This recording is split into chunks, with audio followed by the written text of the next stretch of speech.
بسم اللہ الرحمن الرحیم۔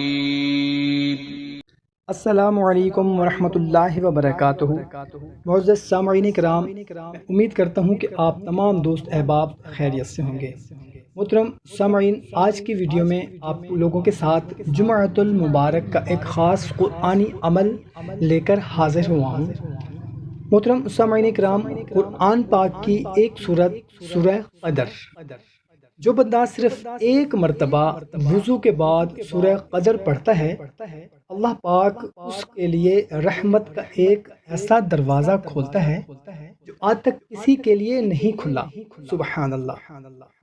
آپ خود سوچیں محترم سامعین کہ جس کے لیے رحمت کا دروازہ کھل گیا، اس کے تو سارے کام، اس کی ساری مشکلیں، اس کی ساری پریشانیاں، اس کی ساری تکلیفیں تو ایسے ختم ہو گئی، اس کی تو 7 نسلیں بھی آباد ہو گئی، اس کی دنیا اور آخرت ہی سنور گئی جس کے لیے رحمت کا دروازہ کھل گیا۔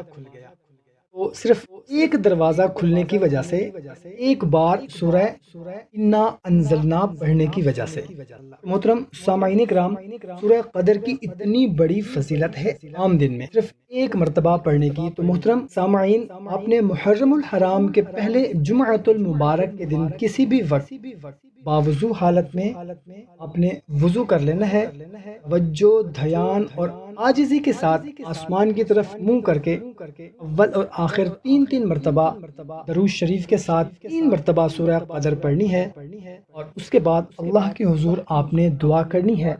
آپ کی مشکل، آپ کی پریشانی، آپ کی تکلیف، آپ کا دکھ، آپ کی حاجت کوئی بھی ہو، بیماری ہے، قرض ہے، مرض ہے، رشتہ نہیں ہو پا رہا، رزق کی تنگی ہے، کاروبار کی تنگی ہے، نوکری نہیں ہے، کوئی بھی آپ کا مسئلہ ہے، کوئی بھی پریشانی ہے، اس کے لیے آپ نے دعا کرنی ہے۔ انشاءاللہ عز و جل تمام پریشانیاں، تکلیفیں، مصیبتیں، دکھ، غم دور ہوں گے، آپ کی جائز حاجات پوری ہوں گی۔ خود بھی پڑھیں اور دوستوں کے ساتھ بھی لازمی شیئر کریں۔ جزاک اللہ۔